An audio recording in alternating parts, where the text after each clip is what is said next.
जिंदगी जीने का मजा तब आता है दोस्त जब मौत की उंगली पकड़ के भागा जाए।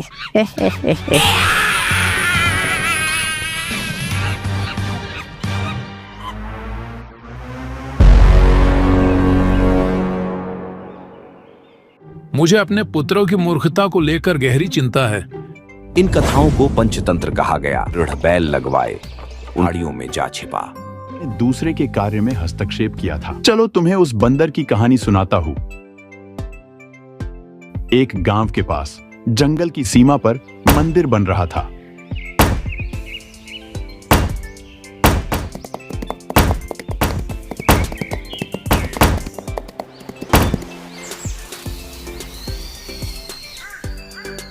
वहां के कारीगर दोपहर के समय भोजन के लिए गांव में आ जाते थे।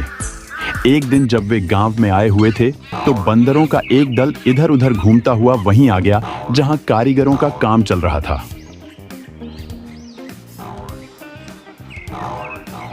कारीगर उस समय वहां नहीं थे। बंदरों ने इधर उधर उछलना और खेलना शुरू कर दिया।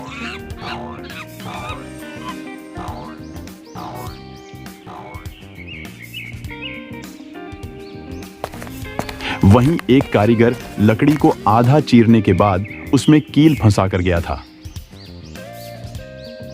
एक बंदर को यह कौतूहल हुआ, यह कील यहां क्यों फंसी है?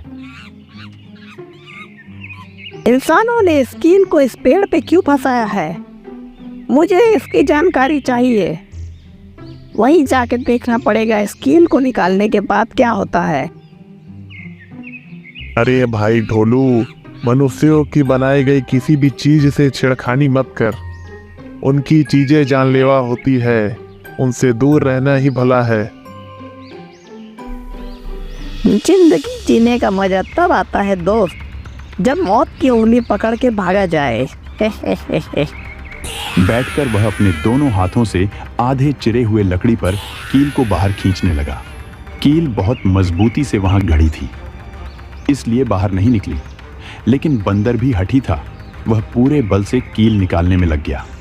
अंत में भारी झटके के साथ वह कील निकल आई, किंतु उसके निकलते ही बंदर का पिछला भाग लकड़ी के चिरे हुए दो भागों के बीच में आकर पिचक गया। अभागा बंदर वहीं दबकर मर गया। इसलिए समझदार लोग कहते हैं कि हमें दूसरों के कामों में हस्तक्षेप नहीं करना चाहिए। बिना सोचे समझे किसी कार्य में दखल देना हमारे लिए घातक सिद्ध हो सकता है। हमें शेर के भोजन का अवशेष तो मिल ही जाता है, अन्य बातों की चिंता क्यों करें? दमनक, तुझे तो बस अपने आहार की ही चिंता रहती है। स्वामी के हित की तो तुझे परवाह ही नहीं। हमारी हित चिंता से क्या होता है? हमारी गिनती उसके प्रधान सहायकों में तो है ही नहीं। बिना पूछे सम्मति देना मूर्खता है। इससे अपमान के अतिरिक्त कुछ नहीं मिलता। प्रधान अप्रधान की बात रहने दे। जो भी स्वामी की अच्छी सेवा करेगा वह प्रधान बन जाएगा।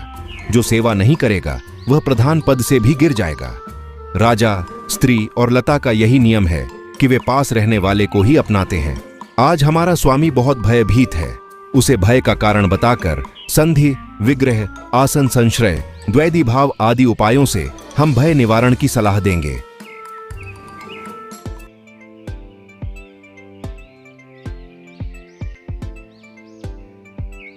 कहो दमनक, सब कुशल तो है? बहुत दिनों बाद आए। कोई खास काम तो नहीं है, फिर भी सेवक को राजा के हित की बात कहने के लिए खुद आना चाहिए। समय आने पर छोटे से सहारे की भी जरूरत पड़ जाती है। सेवक की तो बात ही क्या है।